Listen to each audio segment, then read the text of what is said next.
নমস্কাৰ সকলোকে স্বাগতম জনাইছো মোৰ YouTube channel times Assam news লৈ আজি ভিডিঅ'টো আমাৰ অংগনবাড়ী কৰ্মী সহায়িকা আত্মসহায়ক গোটৰ মহিলা আৰু যিবিলাক ব্যক্তিয়ে ইতিমধ্যে অমৃত বৃক্ষ আন্দোলনত লগইন কৰিছিল অৰ্থাৎ অমৃত বৃক্ষ আন্দোলনত ৰেজিষ্ট্ৰেচন কৰিছিল সেই সকল ব্যক্তিৰ বাবে খুবেই গুৰুত্বপূৰ্ণ কিয়নো আজি গছপুলি ৰোপণ কৰি টেষ্ট ফটো আপলোড কৰিব লাগিব সকলোৰে আৰু সেই হেতুকে আপোনালোকে কেনেকৈ এই অমৃত বৃক্ষ আন্দোলনত আপোনালোকৰ ফটো আপলোড কৰিব পাৰিব সবিশেষ মই এইটো ভিডিঅ'ত আপোনালোকক দেখাই দিম তেন্তে বলক ভিডিঅ'টো আৰম্ভ কৰো আপোনালোকে সিম্পলি গুগল প্লে ষ্টৰত গৈ আপোনালোকে সাৰ্চ মাৰি দিব অমৃত বৃক্ষ আন্দোলন এপ আৰু এনেকুৱা এটা এপ আপোনালোকৰ সন্মুখত আহি যাব যেহেতু মই ইতিমধ্যে ইনষ্টল কৰিছো হেতুকে মই সিম্পলি ওপেন অপচনত ক্লিক কৰি দিলো দিয়াৰ লগে লগে এনেকুৱা এটা ইন্টাৰফেসত লৈ যাব ইয়াৰ পিছত আপোনালোকে ইয়াতে দেখা পাব লগইন নামৰ এটা অপচন দেখা পাব সো এই লগইন অপচনত আপোনালোকে সিম্পলি ক্লিক কৰি দিব দিয়াৰ লগে লগে আপোনালোকৰ সন্মুখত এইকেইটা অপচন শো কৰিব ইয়াৰ পিছত প্ৰথমতে আহিব আপোনাৰ enter your register mobile number so আপোনাৰ ইয়াৰ ৰেজিষ্টাৰ কৰা মোবাইল নাম্বাৰটো বহাব দিছে আপুনি যেতিয়া এই অমৃত বৃক্ষ আন্দোলনত ৰেজিষ্ট্ৰেচন কৰিছিল সেই সময়ত নিশ্চয় আপুনি এটা ৰেজিষ্টাৰ মোবাইল নাম্বাৰেৰে আপুনি এইটো কাম কৰিছিল যত এটা ওটিপিও গৈছিল আৰু সেই মোবাইল নাম্বাৰটো ইয়াতে আপোনালোকে ইনপুট কৰি দিব সো মই মোৰ মোবাইল নাম্বাৰটো ইনপুট কৰি দিলো দিয়াৰ লগে লগে আপোনালোকে গেট ওটিপি অপচনত সিম্পলি ক্লিক কৰি দিব দিয়াৰ লগে লগে আপোনাৰ মোবাইলত এটা ওটিপি যাব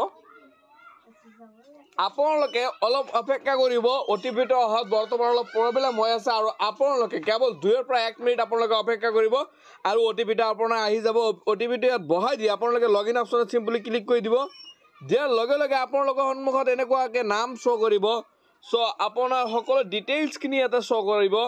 আপোনাৰ ক্যাটাগৰী নাম সকলোখিনি ইয়াতে শো কৰিব আৰু আপোনালোকে নিশ্চয় ইয়াতে দেখা পাইছে আপলোড ফটো এই অপচনত আপোনালোকে সিম্পলি ক্লিক কৰিব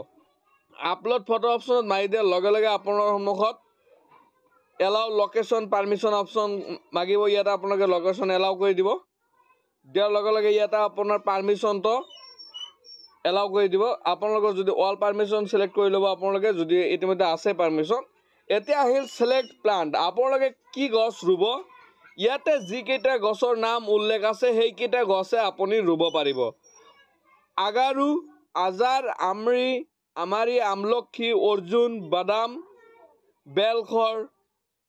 বহমৰা বহেৰা বগাচন্দন ইয়াতে বহুত কেইটা গছৰ নাম ইয়াতে শো কৰা আছে আপোনালোকে যদি লক্ষ্য কৰে আৰু গছৰ নাম আছে ইয়াতে আৰু যদি তলফালে চাই চিনাকি গছ কি আছে উৰিউম তিতা চপা গছটো আপোনালোকে পাব তেজপাত টিক সম শিশু গছ আপোনালোকে ইয়াতে দেখা পাব সিৰিজ হিমুল গছটো আপোনালোকে জদে মদে পায় সেই ক্ষেত্ৰত আপোনালোকে হিমুল গছটো লগাব পাৰিব হিলিখা গছটো লগাব পাৰিব সাম কাঠাল হাল পনিয়ল ননি আপোনালোকে ইয়াতে বহুত কেইটা গছ নিশ্চয় দেখা পাইছে ইয়াৰ মাজতে আপোনালোকে এটা গছ বহাই দিব পাৰিব সিলেক্ট কৰি আপোনালোকে এনেকুৱাকে গছটো সিলেক্ট কৰি ধৰি লওক মই আজাৰ দিলো গছটো সিলেক্ট কৰি আপোনালোকৰ যেটা অৰিজিনাল ফটো আপোনালোকে ইয়াৰ পৰা দিব লাগিব ইয়াতে ওপেন ক্যামেৰা এটা অপচন নিশ্চয় আপোনালোকে দেখা পাইছে ইয়াৰ পৰা আপোনালোকে দিব পাৰে কিন্তু আপোনালোকক গুগলত আগতে কোৱা হৈছিল যে অমৃত বৃক্ষ আন্দোলনৰ গছসমূহ জিপিএস ক্যামেৰাত হ'ব লাগিব সো আপোনালোকে জিপিএছত এটা ফটো মাৰি আৰু সেই ফটোটো ইয়াতে ওপেন গ্যালাৰি অপচনৰ পৰা সিলেক্ট কৰি ইয়াতে আপোনালোকে এলাউ ডিভাইস মাৰি আপোনালোকে ইয়াৰ পৰা এটা ফটো সিলেক্ট কৰি ল'ব নিশ্চয় আপোনালোকে ফটো দেখা পাইছে এনেকুৱাকে ফটো অপচন আহিব ইয়াৰ পৰা আপোনালোকে ফটোটো সিলেক্ট কৰিব ইয়াৰ পিছত আপোনালোকে সিম্পলি আপলোড মাৰি দিব এইটো কেৱল এটা বেটা টেষ্ট হয় আপোনালোকে সকলোকে কৰিব লাগিব কাৰণ আপোনাৰ যিটো আইডি আছে ৰেজিষ্ট্ৰেচন নাম্বাৰ সেই ৰেজিষ্ট্ৰেচন নাম্বাৰে কাম কৰি আছে নে নাই সেইটো চাবৰ বাবে আপোনালোকে এইখিনি কৰিব লাগিব সো আজিৰ ভিডিঅ'ত দিবলগীয়া লেটেষ্ট ইনফৰমেশন এইখিনি আছিল বাইদেউসকল ভিডিঅ'টো ভাল লাগিলে প্লিজ কাইন্ডলি ৰিকুৱেষ্ট ভিডিঅ'টোত এটা শ্বেয়াৰ মাৰি দিব বেছিকৈ শ্বেয়াৰ মাৰিব আৰু ভিডিঅ'ত লাইক কমেন্ট আৰু সাবস্ক্ৰাইব কৰি যাবলৈ নাপাহৰিব থেংক ইউ জয় অসম